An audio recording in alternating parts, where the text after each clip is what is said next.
ngir ngeen di mën a am yu am solo te lamboo njariñ abonné leen ci suñu chaîne bu mag bi di Xayranet te bës cloche notification bi ngir di mën a gis lépp luñ fi dugal. ndaje gi ñu tuddee Falilu doy na tegtal tamaana am tur wi xam le na boo di mbir ma nga juddu ñu tuddee Falilu doy na tegtal tamaana am tur. Cheikh Modou Moustapha Falilou ñu gën ko xam ci Serigne Modou Bousso Dieng di doomi Cheikh Mouhamadul Fadal Mbacké waajuram mu jigéen tudd Soxna Bousso Dieng di doomi Mayacine Oumy Dieng mi ngi gane àdduna ci atum 1921 ca Touba Ndindi nekkoon premier xalifa Serigne Fallou ci atum 1968 doon baayam ci jikko ak jëf ak xam-xam nekkoon ko jubowoon ak boromam ba looloo waral lu mu mësa ñaan yàlla nangu ko mu liggéeyal baayam ci wet yépp ba bi Serigne Fallou di tabax jumaa ji mu yëkkati alal ju bari jébbal ko ko ba mu tudde ko benn ci soorooru jumaa ji. Serigne Modou Bousso Dieng daan faral di tukki di nemmeeku ji taalibe yi ci réew yu bari lu ci mel ni Gabon ak Europe ba fépp fu mu masa jaar bàyyil fa bépp immigré ñaan gu dootul fay. Serigne Modou Bousso Dieng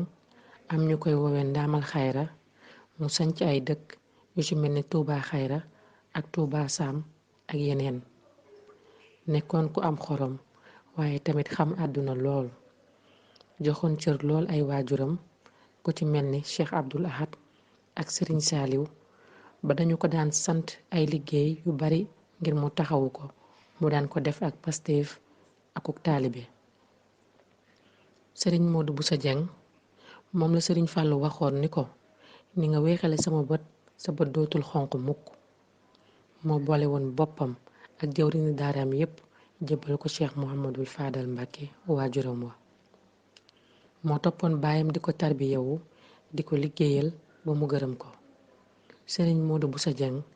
moo liggéeyal baayam ginnaawam ci njabootam gi ñi mu dëkkal leen ñi mu jàppale leen moo doon woon baayam ci baatin ak fulla ak xorom ak woyof ga ak baax ga. Serigne Modou Bousso Dieng nekkoon nit ku am personnalité ak dignité bëgg boppam waaye nekkoon nit ku civilisé te bëgg lu baax. ndaamal xayra Cheikh Modou Moustapha Falilou boo ko tuddee xel yépp dem ci bari jàmm ga ak baatin ba ak dond ga mu dond woon baayam Cheikh Mouhamadul Fadal Mbacké nekkoon ku bëggoon baayam ba lool ba foo gis Serigne Fallou mi ngi ci wetam. ñaar fukki at ci ren bi fi Serigne Modou Bousso Dieng bàyyi ko ak léegi 14 février 2020 yàlla nañu ko Serigne Touba fayal te taas ñu ci barkeem Cheikh Mouhamadul Fadal.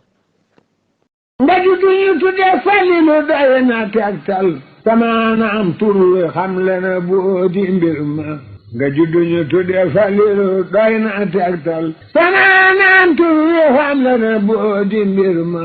dama xamul woon fu may xuusee ci ak dex ginnaaw si a Bamba yow nga ni tay wër ma dama amee raggi xol amee raggi baatin